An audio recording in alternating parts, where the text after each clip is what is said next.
better idea. Why don't you use my Falia? No, God, please, no! No! My fake Alia. No! She's a cool girl. Look at the movies Alia has done in the last few years. हर चीज में Alia took Kalu so seriously. हर चीज में है. एक और चीज चुरा लिया ने. Yeah, it's because Deepika has Naika, so I want Mintra. Similar to when Deepika had Levi, so now I stole it. Or when DP became ambassador, so now I went for Gucci. बस करो आलिया यार, आप कितनी शैतानी करोगे आप? छोटी बच्ची हो क्या? Karan Johar and Alu the Chalu's delusion are on another level. In this video, we are going to talk about Alia Bhatt and the controversy around her replacing other actresses in big brand deals and her PR game. अभी social media पर काफी लोग आलिया भट्ट की recent behaviour को देखकर ये बोल रहे हैं कि शायद उनका डाउनफॉल फेज स्टार्ट हो चुका है रणबीर कपूर से शादी के बाद से। लोगों का फ्रस्ट्रेशन अब बढ़ गया है क्योंकि आलिया और करण जौहर पर बार बार ये एक्यूजेशंस लगते आ रहे हैं कि वो अवार्ड्स और रोल्स को स्नैच करते हैं। देखा जाए तो अगर जिगरा में उनके साथ कोई न्यू कमर होता तब जिगरा हिट नहीं होती। सेम चीज हमें पहले भी देखने को मिली थी कलंक, सड़क 2 और ब्रह्मास्त्र के टाइम पर। इसलिए जो लोग ये बोल रहे हैं कि शादी के बाद से ये सब कुछ स्टार्ट हुआ है, ये बोलना गलत है क्योंकि शादी से किसी की मूवी क्वालिटी चेंज नहीं होती, ना ही एक्टिंग। अगर एक्टिंग वीक होगी तो ऑडियंस तो रिजेक्ट कर ही देगी। रिसेंटली एक अवार्ड शो में भी आलिया ने होस्टिंग की थी और वहाँ पर उनकी डायलॉग डिलीवरी काफी वीक थी।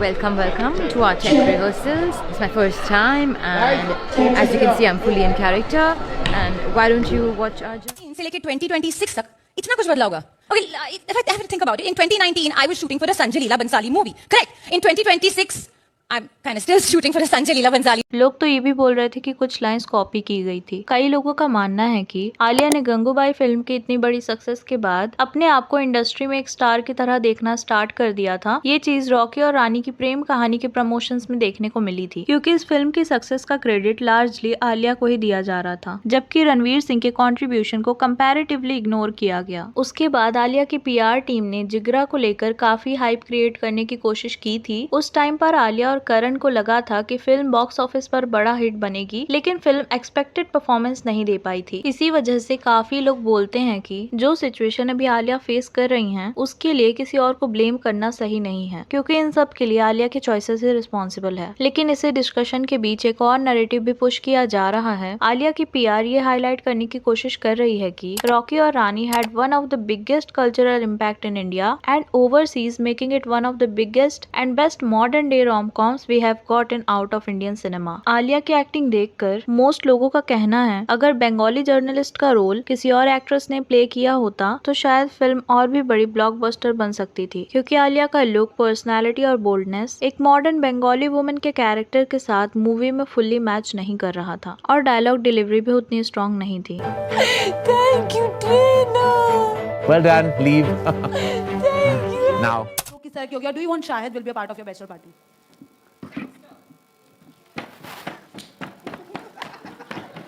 ये विदाउट म्यूजिक है, आप सोचो विद म्यूजिक क्या होगा। और इसी बीच एक और चीज भी है जो काफी डिस्कशन में चल रही है और वो है आलिया भट्ट के ब्रांड डील्स को लेके कि वो मूवीज के साथ साथ दूसरी एक्ट्रेसेस से ब्रांड डील्स भी स्नैच कर रही हैं। सबसे रिसेंट अप्रैल 2026 का एग्जांपल है जब आलिया को मिंत्रा ब्यूटी का न्यूएस्ट ब्रांड फेस अनाउंस किया गया। ये न्यूज बाहर आते ही सोशल मीडिया पर कुछ लोग ये बोल रहे हैं कि ये कॉन्ट्रैक्ट पहले कियारा आडवाणी के पास था और आलिया के आने के बाद वो रिप्लेस हो गई। इसके बाद लास्ट ईयर सितंबर में आलिया को लीवाई का ग्लोबल एम्बेसडर अनाउंस किया गया था और यहाँ इंटरेस्टिंग बात ये थी कि इसी पोजीशन पर लास्ट 5 ईयर से दीपिका पादुकोण थी। जैसे ये अनाउंसमेंट हुई थी तब लोगों ने आलिया के ऊपर स्टीलिंग का टैग लगा दिया था क्योंकि आलिया और दीपिका का पास्ट में भी एक कंट्रोवर्सी रहा है जहाँ कई बार लोगों ने ये क्लेम किया है कि आलिया ने दीपिका को कॉपी किया है और इसके बारे में हम लोग वीडियो में आगे बात करेंगे। इसके अलावा आलिया सितंबर 2024 में लॉरियल पेरिस की ग्लोबल रोस्टर भी बनी थी और ये ब्रांड हिस्टोरिकली ऐश्वर्या राय बच्चन के साथ स्ट्रॉन्गली एसोसिएटेड रहा है। इसी तरह अक्टूबर 2020 में आलिया को ट्रेसेमे इंडिया का फेस बनाया गया था जहां उन्होंने रिपोर्टेडली जैकलिन फर्नांडिस को रिप्लेस किया था। कुछ मंथ्स पहले भी ये रूमर सर्कुलेट हुए थे कि श्रद्धा कपूर ने अपने ज्वेलरी ब्रांड पल्मोनाज के लिए एक सीरीज ऑफ एड रिलीज किए थे। इस एड में श्रद्धा का पूरा टोन काफी नेचुरल, फनी और रिलेटेबल था और काफी लोगों को ये एड काफी पसंद भी आया था। लेकिन उसके कुछ ही दिन बाद आलिया भट्ट का भी एक एड आया था एक ब्रांड के साथ और उन एड को देखकर काफी लोग बोलने लगे कि आलिया ने श्रद्धा के एड फॉर्मेट को कॉपी किया है, साथ ही श्रद्धा के स्टाइल को कॉपी करने की कोशिश की है, लेकिन वो स्टाइल आलिया पर उतना सूट नहीं कर रहा था। कई लोगों ने दोनों एड्स को कंपेयर भी किया था। कई लोगों का कहना है कि पास्ट में भी ऐसे मूवमेंट देखने को मिले हैं जहां आलिया ने या तो दीपिका को रिप्लेस किया है या फिर उनके स्टाइल को रेप्लिकेट करने की कोशिश की है। जैसे लास्ट ईयर अक्टूबर में रिपोर्ट्स आई थी कि अपकमिंग कल्कि के सीक्वल में दीपिका के एग्जिट के बाद आलिया को कंसीडर किया जा रहा है। कुछ रिपोर्ट्स के अकॉर्डिंग दीपिका का एग्जिट एलिजेडली क्रिएटिव डिफरेंसेस की वजह से हुआ था और उसके बाद ही आलिया का नाम रिप्लेसमेंट के लिए सर्कुलेट होने लगा था। इसके अलावा मई 2024 में जब आलिया मेट गाला में साड़ी पहनकर गई थी, तब कुछ लोगों ने उस लुक को दीपिका के प्रीवियस सारी लुक से कंपेयर किया था। कई लोगों को दोनों लुक्स में काफी सिमिलैरिटी लगी थी। तब लोगों ने आलिया को बोला था कि उसने दीपिका के स्टाइल को कॉपी किया है, जबकि कुछ लोगों ने डिजाइनर को ब्लेम किया था कि उनके पैटर्न्स रिपीटेटिव हो गए हैं। फिर मई 2023 में एक और कंट्रोवर्सी हुई थी जब आलिया ने एक मैगजीन शूट के लिए नियॉन ग्रीन ट्यूल ड्रेस पहना था। उस वक्त भी लोगों ने उस लुक को दीपिका के कांस फिल्म फेस्टिवल 2019 अपीयरेंस से कंपेयर किया था और तब लोगों को दोनों लुक्स में काफी सिमिलैरिटी लगी थी। एयरपोर्ट लुक्स में भी कई लोगों को सिमिलैरिटी नोटिस हुई थी। कुछ लोगों ने ऑब्जर्व किया था कि जब दीपिका का डेनिम ऑन डेनिम और leather pant airport style popular हुआ था, तो उसके थोड़े ही देर बाद आलिया भी सिमिलर आउटफिट में अपीयर होने लगी थी। और लास्ट ईयर सितंबर में भी मिलान फैशन वीक के दौरान जब आलिया गुची के एक ब्लैक ऑनसेंबल में नजर आई थी, तब भी कुछ लोगों ने बोला था कि वो दीपिका को कॉपी करने की कोशिश कर रही हैं। अब अगर आलिया के ब्रांड वैल्यू को देखा जाए तो वो काफी हाई है। कुछ रिपोर्ट्स के अकॉर्डिंग उनकी estimated brand value around $102 million